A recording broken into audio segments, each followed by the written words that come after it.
Hey, what's up, everybody? Hope you guys are doing well. Welcome back. This is the Almost Football Podcast, episode 3.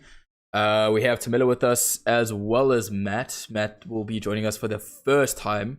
So, guys, you can introduce yourselves. Matt especially. We'll let Matt go first because he never introduced him.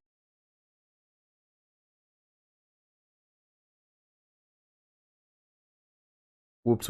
Just hold on. Sorry, my What? comms muted for a second. Start over, Matt. Sorry, go again. Alrighty, try this again. Hi, Good my name start. is Matt, and I've been in I'm a football supporter, and I'm a Manchester United supporter, German supporter, and I guess this is my first live stream podcast thing. So, what's up, everyone? Yeah. Zoomza. Sounds good. It's your boy T to the Mellow, the one and only, the regular here with Shande, here to chat shit, get banged. Oh, I don't know if I can say that. But we're here to Of talk course about you can. football. Have some fun. You can say it. Lit. So I mean, this podcast is filed as explicit as well. So hey guys, what's up? Name's Shonda. You guys know who I am. Like hopefully by this stage, if you are like 3 episodes in, I kind of wanted to, before we get everything and the ball rolling, I just want to state that in terms of the racist abuse that was thrown out at the 3 penalty takers that missed, we don't condone that shit.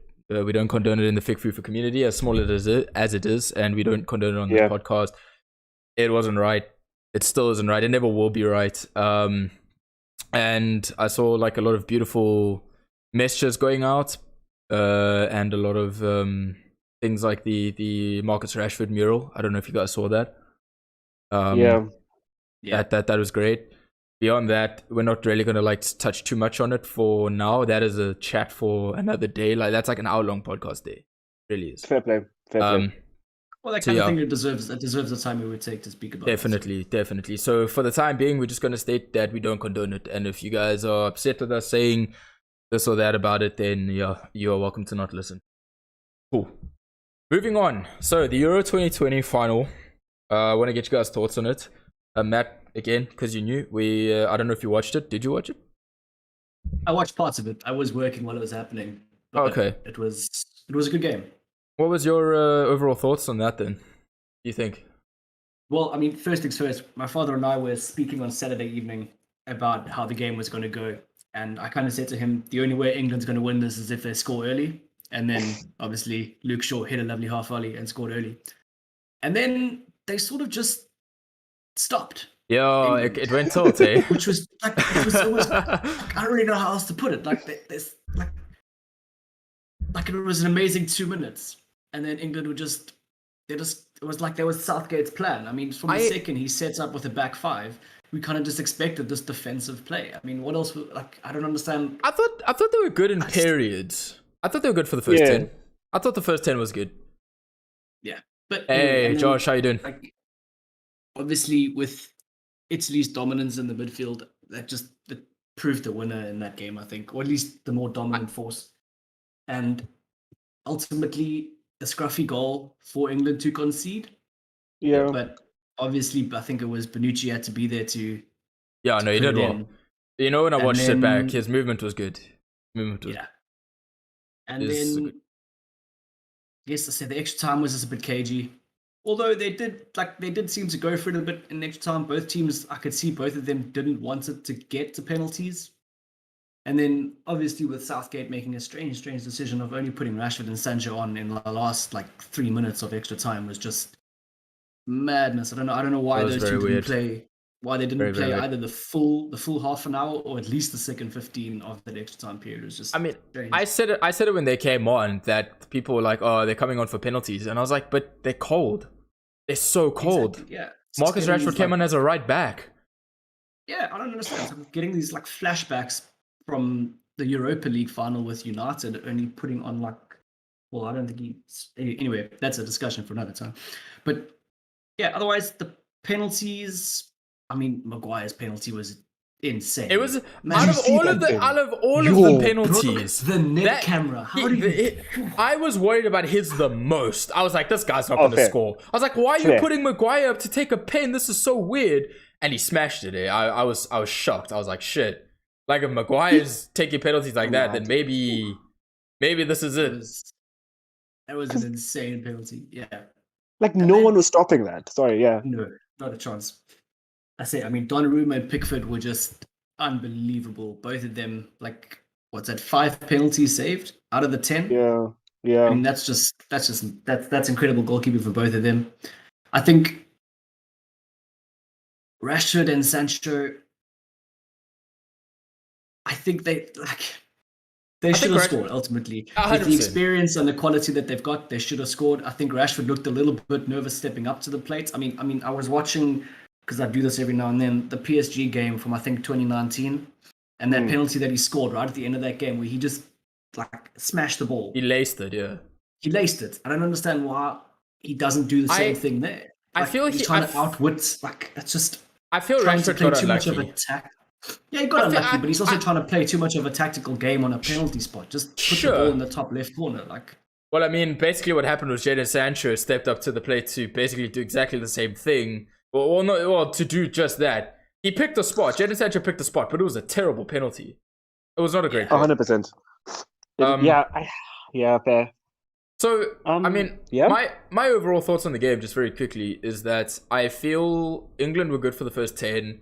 Italy came out, and you know what? For all of their possession dominance toward the end of the first half, like coming into the halftime break, they didn't really do anything. And I was quite bored. Like, it was funny because usually with finals we watch it with a bunch of people, and sometimes those people aren't like football fans. And basically, I feel that they just didn't really do anything with it, and all of the guys who were watching just kind of left because they were like, "This game sucks. This game is boring." And I was just like, "Yeah, well, it kind of was up until that point." I mean, the second half kicked in, and it was pretty okay. It wasn't too bad. But Italy dominated thereafter, and then I think England actually did pretty well for like the last bit of like the last 10 minutes, the last 15 or so. Lost it. So it was about from a little bit after Italy scored. It was about the 70th minute where like we started like getting on top of Italy, and I was like, oh, okay, shit.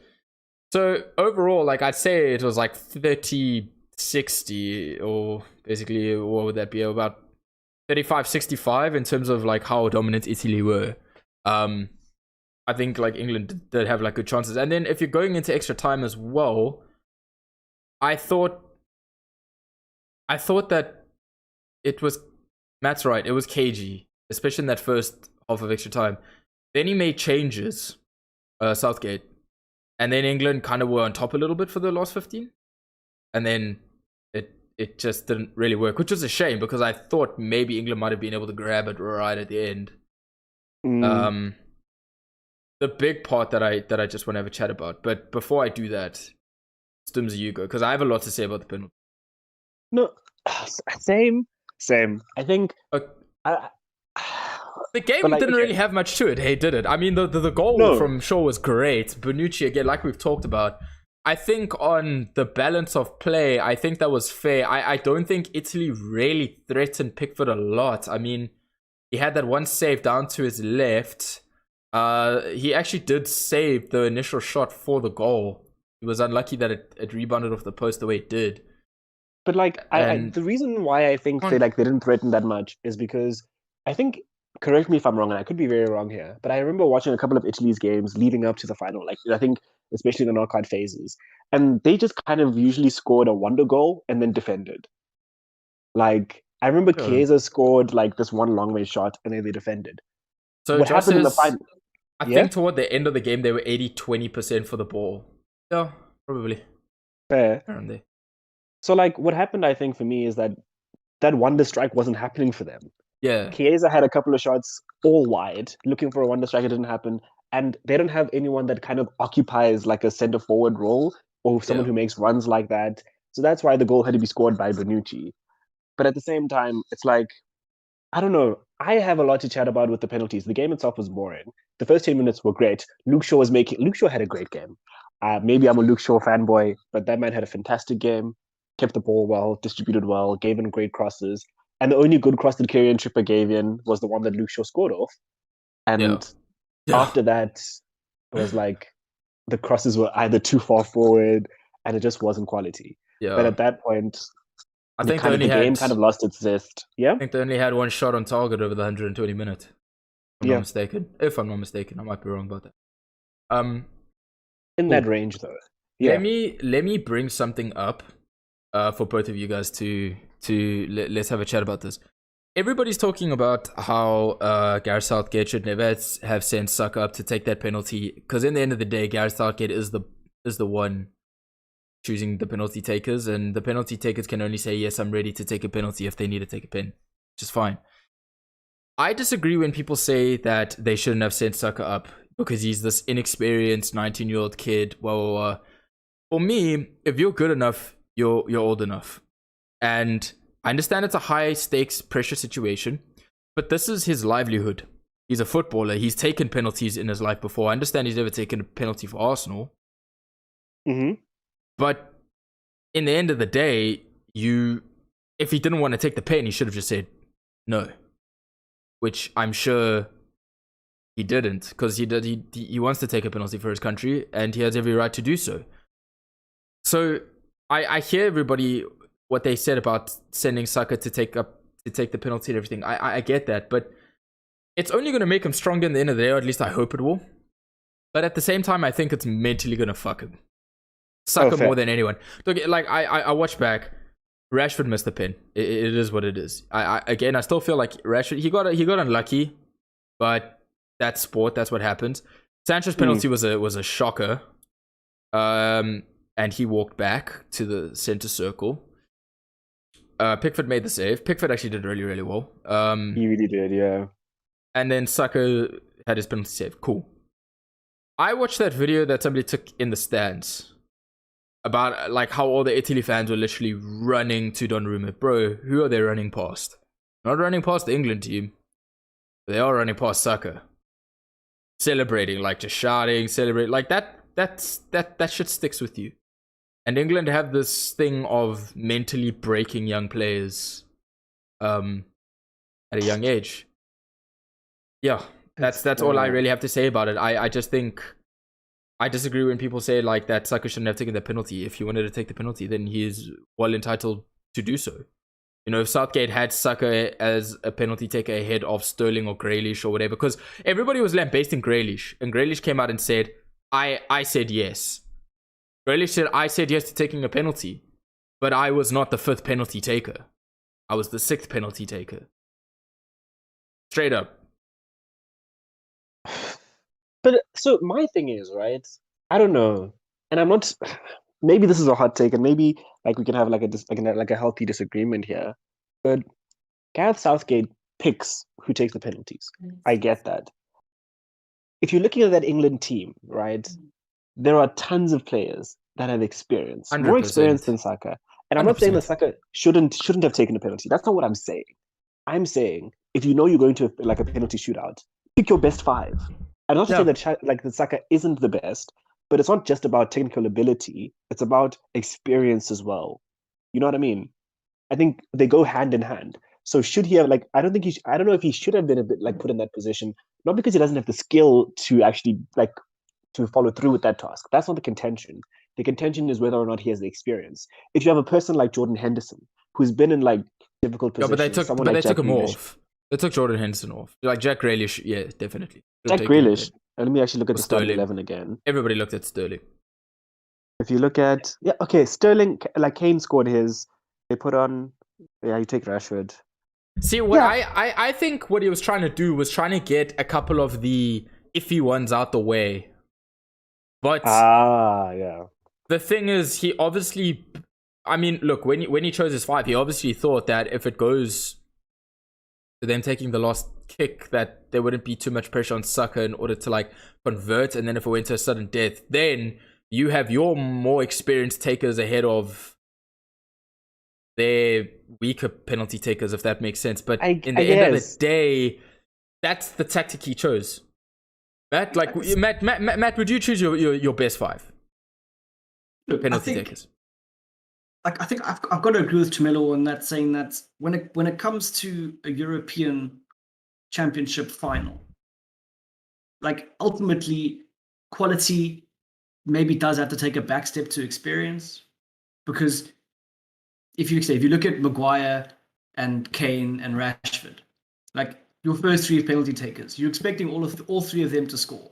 Which after Pickford makes that first save, you're in a pretty decent position. Maguire for me, I don't know, dude. Maguire's pick was weird. Like I hear you because he has experience, but when has Maguire ever taken like pens? Fair. I don't know. Obviously, he's been practicing weird. them, and I think he does have a very level head, so I think it's a surprise, but it's a welcome one at that. But then, like, you're looking at Rashford and Sancho, and they should tuck them away. Unfortunately, they don't, and I think that's where the pressure comes in, and that's where you do need somebody. Maybe Saka comes in third and not fifth. Sure. And maybe he doesn't have the pressure of, like, if you miss this, then it's over. Yeah. It's basically over. Yeah, like what Matt's saying is that I definitely don't agree. I definitely don't agree with Southgate's penalty takers. By the way, I don't disagree with it either. I think that Saka, he's a very good player. No. I don't agree with it. I did not agree with those five. If I could choose the penalty takers myself, I would not have chosen those five. Kane first, definitely. Yeah, 100%. Rashford second, like Saka third. If Southgate obviously clearly had some sort of faith or had seen something in training with Saka and his penalties that made him go, yeah, we'll make this kid take fifth. But I don't know, dude. I think that's, as you said earlier, it's putting these young players into positions where they don't need to be. Like, yeah, okay, definitely. Like, he'll probably learn from this, and he may come back stronger. But I mean, initially, it's really gonna affect him, because as a 19-year-old, I mean, you think about what we were like when we were 19. No.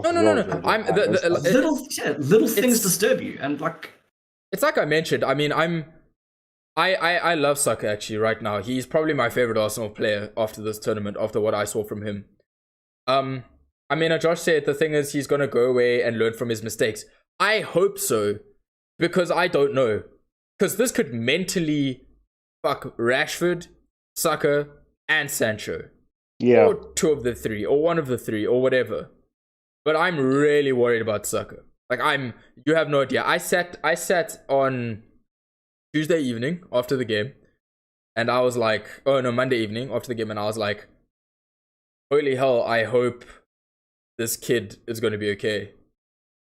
I think that's where it all just has to come down to the support structure that not only the English national team has, but also Arsenal. And I think that's going to have to be something that. Have you met Arsenal fans? Well, I know, but I mean, or have you met English football fans? Chief. Yeah, it's a very hostile environment. That stuff. I mean, I also understood why people didn't want England to win specifically because of the fans. And I've said this a couple of times. Not all English fans are dickheads in the scenario, but all dickheads are English fans. Fair. Like, yeah, that's just the truth and reality. There's a large pile of those guys that are going to that are going to be not great. And I mean, look, I think no matter what happened, the shit that happened afterwards was going to happen anyways, whether England lost or won. Yeah, it was either just going to be enjoy anger. But I mean, getting back to the topic at hand, I mean, the social media especially, and I mean, the social media since then has riled me up a little bit, because the way people talk about like England losing is just like, I don't really get it. You know, people were going on about like how Italy was so dominant and how they were like the best team definitely on the day, like, but like, I'm not speaking like they were the best team, because they were the best team the day, 100%. And the differences, when Tamila and I talked about this in the last podcast, we said, watching Italy Belgium, we didn't think that England were going to be able to beat Italy, but we didn't think they were going to be able to beat Italy and Italy would win convincingly, and they didn't win convincingly, not at all. They won by a penalty. Yeah. And I mean, that's what I'm talking about with these players. That social media shit starts to... that stuff starts to like really hurt you. I don't know. What do you reckon? I'm worried for Rashford. Sancho, I think, will be okay though. Sancho, I think he's got other stuff lined up. He's got other things on his mind. Rashford, I saw the way like Mourinho mentally broke him down. I'm worried about him. Dude, I think it goes down to like a myriad of different things, right? Missing, like, you can miss a penalty under any stakes, it makes sense. But like, if they missed a penalty and they were Italian, it's a different chat. Do you know what I mean? Yeah, exactly. Maybe it's because it's the English media, dude. 100%. it's the English media, but it's also the English fans. Like, yeah, well, I tie those two together, but yeah, the English fans, the English media. That's what I mean. Because now this is like, we'd like to think that players can get over it, but this is a mark now. Like, you could have given us a trophy, but you missed a penalty. It was supposed to be coming home, but you missed. Yeah, okay, I get that, but I mean, you just compare that to the 2018 World Cup, where everybody was saying, why didn't Kane square it? I mean, why was it Kane squaring it to? It was Sterling. I think Sterling squared for Kane. Yeah, look, I can't remember which way it was, but I mean, like, okay, yeah, Sterling had a pretty rubbish time on social media after that, but I mean, he's not really let it affect his game that much. And I think that's just where the maturity of the player comes in, where they can actually sit down and they can say, okay, cool, I may have missed a penalty and people might be dragging my name through the dirt on social media, but ultimately that doesn't mean I'm any less of a quality player. And I'd like to think that Rashford's got the maturity, the mentality to bounce back from something like this. I think that, as Gomesy, as you mentioned, I think Sancho will probably be wrapped up in a bit more, so he might just get distracted, joining a new club and getting into that whole thing. And I think, Saka, he's going to have to rely on whatever support structure he can find as a young player. Yeah, I'm worried about him. Really worried about him. It's a difficult thing to call, but like, I think that we can't not give these players the credit they deserve, because at the end of the day, they are professionals. And I think they understand the stakes of these games a lot more than anybody else ever will. All right. I've got you. Josh has asked if we're ever going to have a guest on here. If the guest is worth having, I guess. There's no point in having a bowling champion on a podcast about football, but yeah, sure, we definitely will.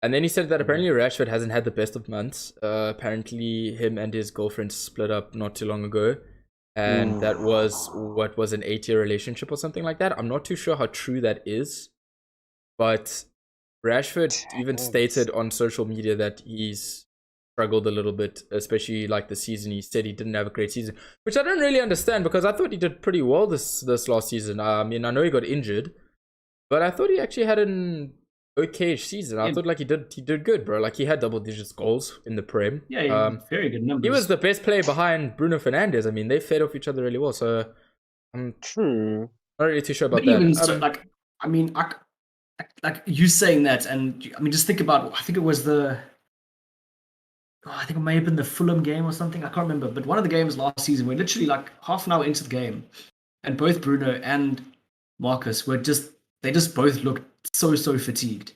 Yeah. And I think like, when you say that, I can understand if that is true, like, I can understand where Rashi's coming from, because I think he's probably been put under more pressure than he needed to this season. Yeah. All right. Unfortunately, we're gonna have to put a pin in that without even speaking about the Italian players, because I really did want to get to that. I thought Chiellini, great tournament. Bonucci, those two at the back were solid. Chiesa's one for the future. He's absolutely incredible. Italy just had a better team. They had a really, really good team. There were potentially a couple of red card calls towards the end of the game, but yeah, I don't think it would have made a difference either way. I don't think it would have made a difference. I mean, a red card and a red card, I don't think it would have made a difference. What we are going to move on to now is because we only have 20 minutes left, and the one topic is pretty stacked. So I saw a post on Instagram that showed the English players taking off their medals as they receive them. You know, the typical thing, right? Mm-hmm. And I browsed through the comments, and every, let's say 4 out of 5 comments were all like, "Oh, it's so disrespectful, can't even lose like correctly, no sportsmanship, it's just those kind of comments basically." And all I'm gonna say is, you clearly have never played a competitive sport, or actually any competitive anything. I posted a comment that stated, why, okay, your country hasn't won a major tournament in 55 years. They've never won this major tournament ever. They had the hopes of their fans on the back, whatever, etc. They feel like they played well. They put their hearts and souls into everything. Fortunately, lost out by a penalty. Now you have to wear something tangible that reminds you that you were close, but not close enough. And I think that's bullshit. Why? Nobody remembers second place. Nobody remembers the losers. Nobody cares about the losers. Everybody knows Italy have won Euro 2020. In a couple of years, people might even forget that they even played England in Euro 2020 final. Now you got to wear the second place medal for what? For honor? I'm for it. I'm for taking off the medals. I've never had a problem with it ever. Never had a problem with it when France took them off when they lost the Euro 2016. Never had a problem when Croatia did it. Never had a problem. I don't know about you guys. I don't know. It's interesting. I don't know. Maybe this is like a bit of a diversion thinking that kind of links to what you're saying. But finals are kind of for the winners. There's a reason why they go after. There's a reason why people who get second place medals go first, and in the final, the people who have finals lift up the trophy, and the only thing the camera is looking on is the trophy. Yeah, like nobody's gonna hang up a second place medal, bro. If you're a person that hangs up your runners up medal, like, what are you doing, and why? Yeah, I think that's just the thing, because football, like I say, a final is always contested between two. Yes. In any other sport, or not any other sport, but I mean in many of the other sports that award like first, second, third, you always have them standing on a podium. Yeah, like the Olympics. That makes sense. Yeah, like the Olympics. That makes sense. That's ranking things. But yeah, I don't know. I think I don't have a problem with it. I think whatever suits the players. If they think it's a mark of respect for the other team, or if they think it's just better to not brandish it, because ultimately, like as you said, like what is there to be proud of about a second place medal? Exactly. I think people attacked the English players because the Instagram pages that actually posted that video weren't even football pages. They were like meme pages or some shit like that. And when I looked at the comments, it literally just looked like people who wanted to attack England because it's England, that they don't like England because of the fans. They know nothing about the players or anything like that, because to be fair, I think most of them were probably American anyways. And they just had an absolute go at the players. But I wanted to get your guys' thoughts on it, because I thought, maybe I'm wrong. But I never had a problem with it ever. Rugby World Cup 2019, England took off their medals. Whatever. Do what you. It's like Matt said. Do what you want. Like, nobody's gonna remember you anyways. I don't know, but also at the same time, that final isn't for you. The final is for the person who won. Exactly. Yeah. Like, if the person who won doesn't lift up the trophy for some reason, then it's like, okay, tense. What's the reason? But you came second place. You got your medal. Go home. It's done. Yeah, 100%. Like, you watch them out of respect, but other than that, what are you really getting? What are you really doing? It's not like England walked off the field. They watched Italy lift the trophy, and then they left. They clapped them. I don't think you have to clap, but you do have to watch it. You just have to be there. They were there. They didn't leave early, whatever, and they walked off. They were losers. That's how it goes. Cool. So I'm glad we actually got to that one fairly quickly, because this next one's going to be quite an explanation. So where are you as a sports fan right now? I know that I didn't quite explain this to you guys before, but I'm going to do so now. As a sports fan right now, I'm a little broken. And I mean that in regards to, my two favorite sports right now are basketball and football. And it feels like, so the New York Knicks in the basketball world actually made the playoffs for the first time in like 10 years or something like that. And then we got kicked out of the first round to a team who was really well coached, but a team who I thought we could have beaten. And it was kind of just like Atlanta Hawks. And to be fair, they made it to the Eastern Conference Finals. So like they were really well coached. They did really well, but we actually beat them 3 times in the regular season. We like swept them in the regular season, and then postseason came and we got kicked out by them. Really well trained team. United lost the Europa League final, and it on penalties. And I fucking hate penalties, but like, at the same time, there's nothing you can do about it because you can't have these guys running But around also, until they like the only die. person that missed was De Gea. Sure, but no, but exactly, Yeah, dude. That's what I'm should saying. not Like, have gotten literally, to that point, it though. should never have gotten to that point. That's And my I think, thing. anyways, United as well, or I felt, you know what? There was that period in January where everybody thought, "Holy shit, we could potentially be winning this Premier League for the first time in almost a decade." Yeah. And City just steamrolled the competition from that stage onwards. So United finished second. They lost the Europa League final, and then England now, who I have to be honest, I did have high hopes for. I did think that they were worthy to make the final. Whether they could win that final was dependent on the day, but I really thought Italy, were going to sweep England. I thought it was going to be like a 3-1, 3-0 type affair. That's what I thought until England scored the first goal, and then I was like, holy shit. Like, this could actually happen. This is insane.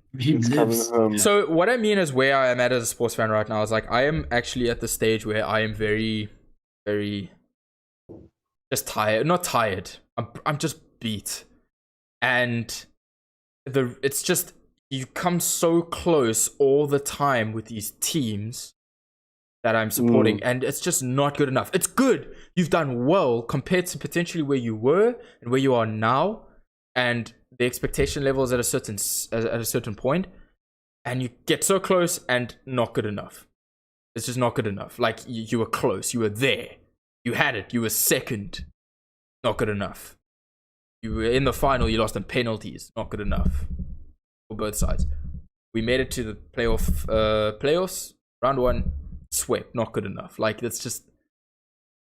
So where I'm at as a sports fan right now, what I mean is, how are you guys feeling as sports fans in terms of the teams you support? Matt for Germany, Simza for France, in football, potentially other stuff, whether you're watching Olympics or everything. How are you feeling right now, like, as a sports fan? Like, where are you? What's your state of being? Matt, do you want to go first? Yeah, I mean, I'll tackle this pretty quickly. With regards to the German national football team, I think it's also been one of those things of coming off the back of the 2014 World Cup win, and then the last 8 years have been last 7 years have been pretty tumultuous, yeah, to say the least. And after that fucking fiasco at the World Cup in 2018, going out in the group stage and continuing the World Cup curse, it was difficult at that moment. And I personally think that Jogi Löw should have walked away after that. And I think that if he had, then a different Germany would have been playing at this tournament. But also, I understand that it's all a process, because what I see now in this German team is pretty similar to what I suppose the German team that I would have seen in 2010, where you had young players. In 2010, you had young players like, I suppose, like Toni Kroos, Mesut Ozil, and Thomas Müller, who were all coming through and really... And Marco Reus, Marco Reus. They were showing some really good quality for a German team, and they were playing good football, and they were setting the base for what would be a World Cup win in 2014. And I see the same thing now with players like with Kai Havertz and Leroy Sané, and I suppose people like Joshua Kimmich as well. I mean, he's been doing fantastically this season. So you get these players who are sort of just coming in and they're setting the foundation for what looks to be a bright future for Germany. But then, John Day, I have to agree with you when you say, like, you're just a bit tired. Like, it's been a pretty, like, as a Manchester United fan, it's been a pretty rough last 9 years. I'm gonna say something a little brave here. And it's the whole reason why in the last podcast I said that United are gonna win the Premier League this next season. And I think it's because I'm giving Oli one more season. I think if Oli doesn't show improvement or break barriers in terms of either winning silverware, and I don't mean the fucking English Cup, although it would be nice, but not that. I mean, he's got to contend for this Prem, and he's got to show us either that not this season, but next season, we have to win, or you win it this season. So I'm giving Oli a season, 1 season. That's it. I love Oli. I think he's been a great improvement, but at this stage in time, it looks like he's getting his man, and I'm tired of like this point because United have made a massive step forward, but I'm tired, man. I'm sorry, I don't know how you guys feel about that, but I'm giving Oli. I mean, Josh, I will give Oli my full support next season, 100% till the end, unless he like goes on like a 10-game losing streak, in which case no. I will support him, but his number's up at the end of the season for me. Don't know about you guys. Look, I mean, I've got to agree with that because I think that the one area of Ollie's game is that he has to improve on his tactical awareness of a football match. He has to know what to do and which players are going to affect what positions at the right times during a football match. And I think we all saw that during the Europa League finals that he just didn't have that. Yeah, he just didn't. Yeah, in his managing game, and yeah, I'm happy to give him another season as well. Yeah, but he's got to show something. Yeah, it's got to be pretty substantial for me. It's got to be like, oh, we were off by like a game, like we were 3 points behind the leaders, so close. We've got a challenge. Say if we finish second, but a strong second, then I can turn around and be like, you know what? Yes, same thing with England. Like you've made it. You were semis, World Cup, final Euros. I don't care that maybe the path to that final was difficult, or I mean easy rather. If your path to the World Cup final 2022 is you having to face Germany, France, Portugal. I don't care. You gotta win. Like, it's time. The time is now. Like, and that's my whole thing about like England. It's my whole thing about Southgate, because I don't think Southgate is like the best man that they could have in there. But yeah, Stims, sorry, I never actually asked you where you at in regards to everything. Kind of not on the extreme where you guys are, where I'm broken. It took me a long time to recover from like the Europa League final, and that's what the Euros were for me, because realistically, I didn't necessarily have like a horse in the race. I support France, but like not for any other reason, but because I've been there. Sure, okay. So like I know that Europa League final haunts me to this day. I think I took a sabbatical of Twitter for like 2 weeks because I was like, I just can't anymore. And then with the NBA, I don't know if you know this, Go. This is a weird fun fact for you, but I actually support the LA Clippers out of a random thing that happened in like high school. I remember watching Chris Paul, Blake Griffin, DeAndre Jordan. I was like, I like this team. I'm going to support this team. Nice, okay. They had a great run in the playoffs. And it's kind of made it to the final, the Western Conference final. And it was kind of like similar to United. It's like, oh, look, you made it almost, but not quite. You just didn't make it to the final. That Suns team has power, but they did well, dude. Kawhi Leonard got injured. Nah, but I hear you, dude. It's exactly the same way that I think we're all feeling right now. It's just so we're kind of all in a similar spot. It's all like 100%. There's nothing to show right now. We feel like we've come a long way. Yeah. Maybe not sort of just supporting these teams, yeah. You're going through like a little bit of a rebuilding phase regarding Germany. They're going to bring someone new in. Got to get in new players, or not the new players, but the young players will eventually like get into the team, etc. I mean, it's an aging team as well as a young team at the same time. It's a little bit like Portugal. Yeah. I was disappointed with Portugal's like run-in, but I can also understand that Portugal's team's got this weird mixture of like really old players and then like the new talent. So like you got Fernandes and Bernardo Silva and Jota and you know all these players, and then you got like Pepe and Raul Patricio and Ronaldo, and it's like, you know, where's the core, like, really? Because the core kind of seems like on its way out, but the new core kind of is like on its way in, but not.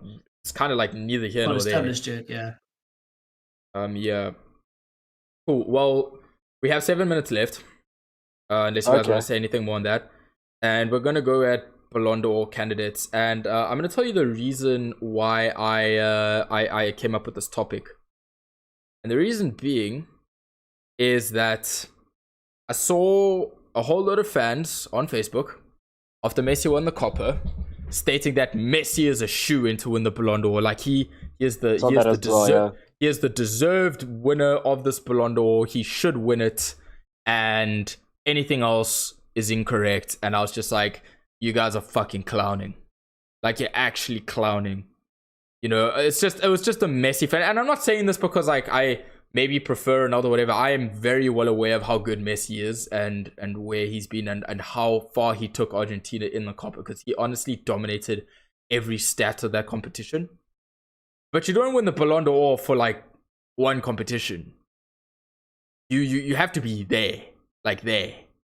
And that's usually was the argument in the past between Ronaldo and Messi. It was like, well, who's won more titles this season? Who won this? Who won that? Who? And Barcelona did fuck all in the title race this season. I mean, they had a good comeback. They were there. They could have done it, but they bottled it, and Atletico Madrid won it. I don't think Messi should win the Ballon d'Or. I personally feel that Lewandowski was fucking robbed last season, and he deserves it. Just give it to him. Whether Lewandowski's like outperformed this season or whatever, which he has because he did really well for Bayern. I'm sorry, like it's got to be Lever for me. I don't know about you. Can I? So like I think I've got an interesting way in which we can kind of like navigate this conversation. I've pulled up this list from what is it, goal.com, and they have a list of 20 players, but I don't have time to go through all 20 players. So give us the top 10. I was going to give you the top 5. Top 5, yeah, do top 5. So at number 5, this is the players that they've tipped to win the Ballon d'Or, or like players that they think should be in the running for the Ballon d'Or at least. And it's very interesting because some of these I would have never thought. But anyway, so at number 5 is Lukaku, because he has 22 goals, 7 assists, 1 Serie A. Next. Number 4 is Kante, and his stat is that he had 1 assist and won the Champions League. Okay.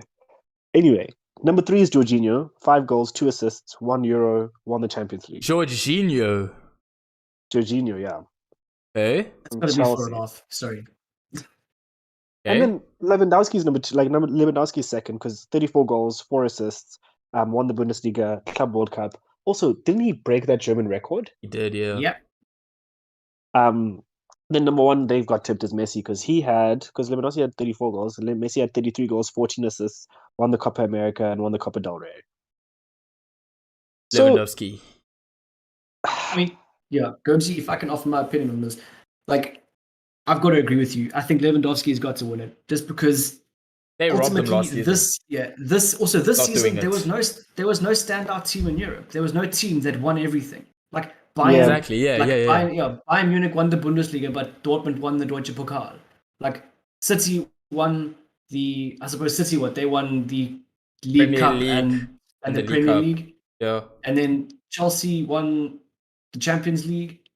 Like Italy, I think also it's all over the place. Like I said, it was all over the place. No, I don't think anybody in either country, like there was no dominant force in Europe. Generally, when you've looked at the previous Ballon d'Ors, whether it's Messi or Ronaldo, generally they've won a league and a Champions League, or they've won Champions League and a Spanish Cup or something like that. But it's like there was no dominant force. So here you have to look at it as on an individual performance at least. And like Lewandowski, I think just because of last season, and also because of the fact that he's broken almost like almost a 40-year-old record. So he pips it. He pips it, but I think just because he's won the Bundesliga, he won the Club World Cup. He had basically one more goal than Messi and the same amount of assists, and he broke that record. So amount of assists. He wins by that much.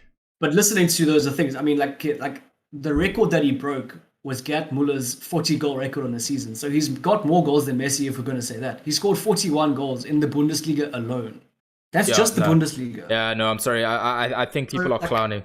People are clowning if they're saying Messi. I'm sorry. And they robbed him last year. Look, they did. By not having it, they definitely robbed him. But I think that like any footballing fan who is going to look at an individual performance during a season, it's got to be Lewandowski. Yeah. And you can't tell me that the Spanish league is any more difficult than the German league, because no, definitely the German league has had some very, very strong up and coming sides in the last couple of years. I mean, looking at Leipzig, you're looking at Eintracht Frankfurt. I'd put them in the same bracket, definitely. Put them in the same bracket, yeah. Like I think that's, and yeah, say if Lever doesn't get it, then I think Messi will definitely get it. Messi then will. he'll definitely If get it. Lewandowski doesn't get it, it's definitely going to be Messi's, and I think that's for me like the last hurrah for him. That UEFA just decided one last time that they were gonna give it, do it that way, which is cool. We'll see who their favorites are in the future. What about you, before Stimson? Before we talk about top spot, because we got 2 minutes left basically. Oh, before we talk about top spot, isn't it weird that Jorginho's on this list, guys? Or is it just me? Bro, he's just won the Euro and the Champions League. I'm not really surprised. Trust me, if you win the Champos, that's one thing, dog. Every player gets a look. If you then go ahead and win the international competition that's being held that year, you're basically a shoo-in, dog. Not that I'm saying that he should be. Yeah, but the only thing you need in order to do that is be an Italian who plays for Chelsea. Yep. Well, that's like ultimately that's it. Like that's what regardless happens, of Jorginho's quality or not. Like, but I mean, that's what happens. It's awful. It's like, horrible. Take a look when Luka Modric won it. Like, he was a pivotal person in that Madrid team and in that Croatian team. 100%. Okay, Croatia didn't obviously win the Euros that year, the World Cup, but I mean, like Luka Modric is like, I don't want to discredit Jorginho, but Luka Modric was an actual player. Like Jorginho sort of just Jorginho's a great player. That's what we're saying. He is a good player, but we don't think he had that impact that Ballon d'Or winners have had on their teams. Yeah. I think to give it to him would be a very soft ask. So we got like a minute. Stumza, what's up? Tell me. I don't know. I'm torn, right? I think that I think they have to, in considering the Ballon d'Or, sure it's for 2021, but you can't completely negate 2020. And if you include 2020, Lewandowski's a clear winner. Like, it's not even close. Yeah. But Messi's also had a good season, so good runner up. There's even chat of Ronaldo being on this list, but at the same time, he hasn't had the greatest of seasons. He's not really done that much. He did score he was the top scorer in Serie A, top scorer in the Euros. Unfortunately, as we know, you don't really get much. You get a little golden boot and congratulations, be on your way. So individually, he's done very well. Okay, cool. So, anything else? No, dude, I think, you can cut. I think, because I can cut stuff out. We'll see. Yeah, I don't know, dude. It's just this list is very interesting for me because, I don't know, I didn't go from the top for you, for you guys, but literally number 20 is Pedri, who's only 18 years old. Yeah, but he plays for Barca. Yeah, and they love Barcelona there, dude. I'm sorry, whenever they give out those trophies and best way for play and whatever. Let me read. But they've been doing it for a long time. This list doesn't. I don't know. Some of it is very inconsistent, and some of it is very I can see it, right? So number 19 is Phil Foden. Then 18 is Ilkay Gundogan. Fair. Then 17th is Mason Mount, just because he won the Champions League. 16 is Neymar. 15 is Gianluigi Donnarumma. Fair. Fair. He's had a great season, yeah. 14, Harry Kane. Okay, yeah, I can feel that. Top goals and top assists in the Prem this season. Yeah, but almost everyone else on this list has got a trophy, Gomes. I hate to be harsh. Yeah, but this is what I'm saying. The Ballon d'Or is an individual trophy that is never given for your individual performances. So basically, if I'm playing for West Brom and I'm the best player in the world, I'm not the best player in the world. I could crack 30 goals or this or that. I never won a trophy. Doesn't matter how I performed. I could be the best player in the world until I move to United or City or Barca or Madrid or whatever. Until I move to a big club. And that's what fucks me off about the Ballon d'Or. Ballon d'Or is a joke. I answered this already, bro. We'll have a guest on the show as long as it's not like a bowling champion or something like that. And then I just need a bit of media from the person we get bring on as a guest as well. So, because anybody can come on and say they're this or that or whatever, and they've won the Champions League Youth Cup or whatever. Let me finish up quickly. Yes. So does Harry Kane. 13, Ruben Diaz. 12, Raheem Sterling. 11, Benzema. 10, Chiesa. 9, Erling Haaland. 8, Ronaldo. 7, De Bruyne. They're going to have Mbappe at 6. Yeah, Mbappe at 6. Ugh. And Okay. I mean, you know what, dude? I think the Ballon d'Or at this stage is a farce. I think once upon a time it meant something, and I think now doesn't really. Not for me, anyways. You know. I think I look at some of these players, dude. Yeah, and that's what I'm saying, dude. I think football fans aren't stupid. They know what's up, and yeah, that's all I'm gonna say on that. I think they like a football fan will know if they have the best player in the world. You can argue that as much as you want, but football fans know. Anyways, besides that, yeah, I'll have to like try cut about 3 minutes out of this. But guys, thank you for joining. I really appreciate it. Yeah, that's it from my side. Shout out to everyone for coming through. Hopefully you had a great time with our chats, with our renowned and esteemed guest, Matthias Derby, the one and only. 100%. Matthias' name is actually on the it is on this on the podcast description. Oh, nice. So yeah, no, Matt's there. It's Matt, you, and myself, and Shout out. we are all there. You guys can catch us on Spotify. If not today, then tomorrow. But yeah, this has been episode 3, guys. Appreciate it, Matt. Yeah, thank you very much for having me. Hopefully become more of a regular. 100%. Offering my enlightened opinions on the world of football. Yeah, that's great. So yeah, I'm gonna try upload this. This will probably pretty much be it, probably for the month. And then if stuff picks up, we're talking transfers or anything like that, then we'll get back into it, because we don't want to speak too much United, because it's a football podcast after all. But if things do pick up in that regard, then we'll catch you guys in 2 weeks, 3 weeks time. Thereabouts, but just expect a break from us. And yeah, beyond that, guys, thank you, appreciate it. Thanks for